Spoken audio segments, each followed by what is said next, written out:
Why chasing happiness makes you miserable. We live in a world obsessed with happiness. Books, podcasts, Instagram captions, TED Talks, everywhere you turn, someone is telling you how to be happy, how to optimize your joy, how to find your bliss. And on the surface, it seems like a noble pursuit. Who wouldn't want to be happy? Who wouldn't want to wake up every day with a smile, feeling fulfilled, content, alive? But what if I told you that this very pursuit, this constant, calculated chase for happiness, is the very thing making you miserable? That the more we chase it, the further it runs from us. That by trying so hard to grasp it, we lose the very capacity to feel it. Now, I know that sounds like a contradiction, but stay with me, because this isn't just some edgy philosophical take. This is something ancient thinkers knew long before the self-help industry ever existed. It's something Buddhist monks, Greek Stoics, and even modern psychologists have all echoed in different forms. The more attached we are to the idea of happiness, the more we suffer when it eludes us. And it always will. Because happiness isn't something you can hold. It's not a possession. It's not a destination. It's not a permanent state you unlock like a video game achievement. It's a byproduct, a side effect, a breeze that passes through when you're not gripping the air, trying to trap it in your hand. Click subscribe to this channel to get more profound insights. Think about your own life for a moment. Really think. How many times have you told yourself, I'll be happy when I get that job, when I have enough money, when I find the right partner, when I lose weight? We create these little checkpoints, these imaginary milestones on the road to happiness, always just around the next corner. But the moment we get there, what happens? Maybe we feel a rush, a dopamine hit, and a brief sense of satisfaction, but then it fades. The feeling slips through our fingers, and suddenly we're chasing again. A new goal, a new desire, and the cycle repeats. This is what philosophers call the hedonic treadmill, the idea that no matter how much progress we make, our baseline of happiness resets. It's like running on a treadmill where the scenery changes, but the ground beneath your feet never moves. And over time, this chase becomes exhausting, but not just physically, but existentially. Because deep down, something in us realizes the truth. We're not actually getting closer. We're just running faster. Now here's where it gets even more twisted. The more society tells us we should be happy, the guiltier we feel when we're not. We start to think there's something wrong with us, that everyone else is thriving, glowing, living their best life, while we're stuck in a fog of anxiety, doubt, or emptiness. Social media makes this worse, of course, because we're constantly comparing our behind the scenes to someone else's highlight reel. And so happiness becomes performative. We don't just want to feel it, we want to prove it to our friends, our followers, ourselves. But that performance is exhausting too. It's a mask that gets heavier the longer we wear it. So let me ask you something. What if you stopped chasing happiness altogether? What if, instead of trying to feel good all the time, you aim to feel real, to feel present, engaged, honest? What if you let yourself experience the full spectrum of life, not just the highs, but the lows, and the boredom, the confusion, the sadness? What if you stopped trying to escape discomfort and instead learned to sit with it? Because here's the truth nobody tells you: happiness is not the goal. It's a visitor. And like all visitors, it comes and goes. The goal, if there even is one, is to build a life so grounded, so meaningful, so rich in purpose, that when happiness occasionally arrives, it's welcome, but not necessary. And when it leaves, you're not destroyed. This is what Viktor Frankl meant when he wrote, "Happiness cannot be pursued, it must ensue." It's what the Stoics meant when they focused not on pleasure, but on virtue, on living according to values, character, and resilience. And it's what many Eastern traditions mean when they speak of non-attachment, not detachment from life, but detachment from the illusion that any one feeling defines our worth. So what if you stopped asking, "Am I happy?" and started asking, "Am I whole?" What if the question was not, "How can I feel good?" but "How can I live well?" The pleasure trap: how the search for feeling good keeps you empty. Let's get brutally honest. Most of us don't chase happiness in its purest form, we chase pleasure. And we confuse the two so thoroughly that we don't even notice the trap we're in. Happiness, in its deepest sense, is rooted in meaning, in alignment, in wholeness. But pleasure is immediate. It's chemical. It's a hit, a rush, a craving satisfied for a moment, and then it leaves. So we chase it again and again, until we built lives that are full of stimulation and completely empty of fulfillment. This is the pleasure trap, and it's everywhere. Look around. We are addicted to distraction. We scroll endlessly through content not because it nourishes us, but because it numbs us. We eat, not because we're hungry, but because we're bored or anxious. We keep buying things we don't need, watching shows we don't even like, refreshing notifications as if the next ping will finally give us the satisfaction we're starving for. But it never does, because pleasure, by its nature, is fleeting. It's not designed to last. It's designed to hook. And the systems we live in know this. In fact, they're built on it. Entire industries, food, tech, entertainment, advertising, are engineered to keep us chasing pleasure loops. Because pleasure sells.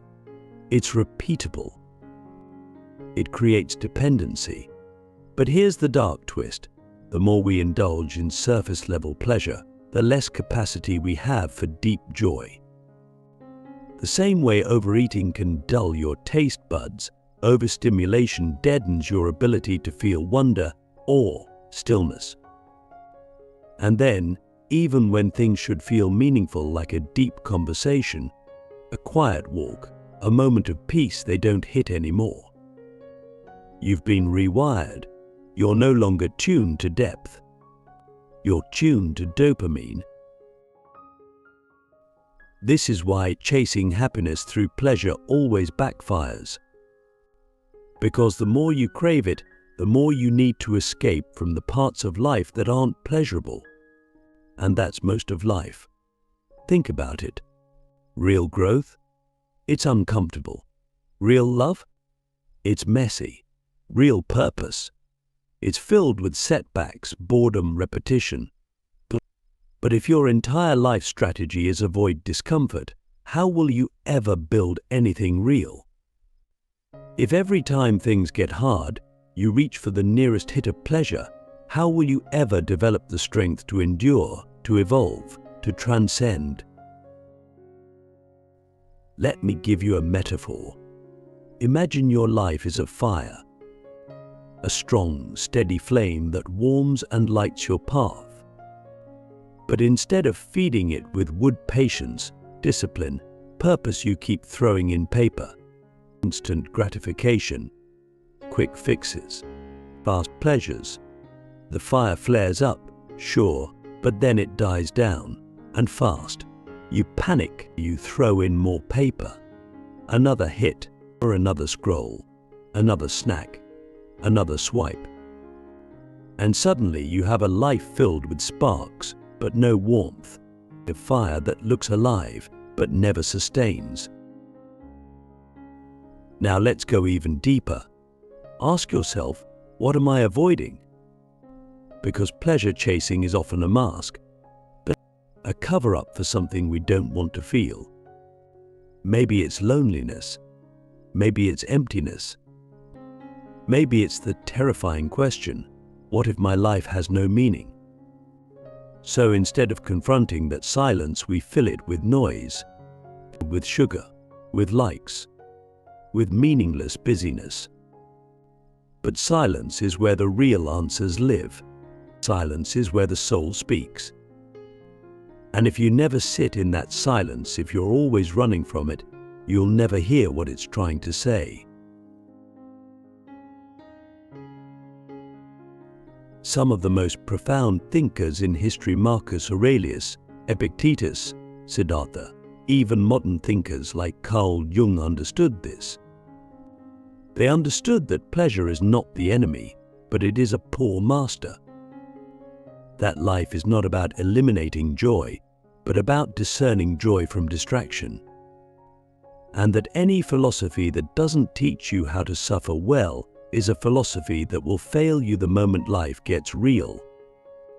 So here's a radical idea. What if you stopped optimizing your life for pleasure? What if you stopped asking, what will make me feel good right now? And started asking, what will make me feel whole in 10 years? What if you focused less on being entertained and more on being engaged with your purpose, your people, your internal world? Pleasure isn't evil. Let's be clear, but it becomes toxic when you make it the center of your life, when you chase it like it's the point. It's not. It's the echo of a life lived in alignment. It's the reward, not the path. And if you don't get that right, you'll spend your whole life mistaking the glitter for the gold. So let me ask you, what are the pleasures you're clinging to that are actually costing you the life you really want? What would happen if you let them go not out of punishment, but out of love for something deeper? The happiness illusion, why your expectations are setting you up to suffer, let's take a sharp turn. Because even if you've recognized that chasing pleasure won't bring you real happiness, there's still a deeper trap waiting. It's more subtle, more dangerous. It's not about what you do, it's about what you expect. And here's the hard truth, your expectations about happiness are the very thing making you suffer.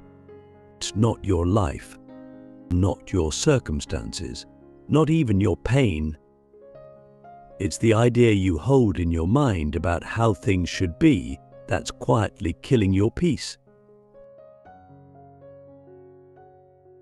Think about how we're conditioned from an early age. We're told that life is supposed to be a steady climb, study hard, get the degree, land the job, find the partner, buy the house, raise the family, retire, and then finally you'll be happy. It's sold to us like a product, a recipe, a guarantee. But life doesn't work like that. Life is jagged, chaotic, non-linear. It doesn't care about your timelines or your fantasies. It unfolds how it unfolds. And when reality doesn't match the story in your head, suffering begins. You expected your 20s to be exciting, but they're confusing. You expected love to be easy, but it's work. You expected to feel successful by now, but you're still searching. And so you feel broken and behind, like you're failing at something invisible. But what if the problem isn't your life? What if the problem is the illusion you're comparing it to? This is one of the core insights of Buddhist philosophy. Attachment to expectations is the root of suffering. Not desire itself, but the rigid belief that things must unfold a certain way for you to feel okay. And when reality violates that script, you resist. You fight, you blame, you collapse. But life never agreed to your script in the first place. It never signed the contract. So the more tightly you cling to how things should be, the more pain you create when they're not. Now, this doesn't mean you shouldn't have goals or dreams. It means you need to hold them lightly. It means you need to stop bargaining with life, "I'll be happy if this happens," and start living in relationship with it instead. Because when you cling to expectations, you miss what's actually happening. You miss the lesson in the failure, the growth in the discomfort, the beauty in the detour. And ironically, it's in releasing your grip that peace begins to appear. Here's a question that can shake you to your core. What if things never get better than they are right now? Could you still find a way to feel fulfilled? Could you still live well? Or are you postponing your contentment indefinitely, waiting for some future version of your life to finally make you feel whole? That's the illusion. That's the lie. The happiness is somewhere out there, waiting on the other side of achievement or perfection. And as long as you believe that, you will always be chasing, always hungry, always disappointed. So what's the alternative? It's radical acceptance, not passive surrender, but clear seeing. It's the willingness to meet life where it is, not where you hope it will be. It's the maturity to say, "This isn't what I wanted, but this is what I've got." So how can I engage with this fully, courageously, honestly? That's where real happiness begins, not as a reward, but as a byproduct of presence, or showing up to your life without the filter of fantasy. The Stoics understood this too. Marcus Aurelius wrote, "If you are distressed by anything external, the pain is not due to the thing itself, but to your estimate of it, your interpretation, your story, and your expectation. Change that, and everything changes." So ask yourself, what are you expecting life to give you that it never promised? And what would it look like to live without those expectations, not as a pessimist, but as someone finally free?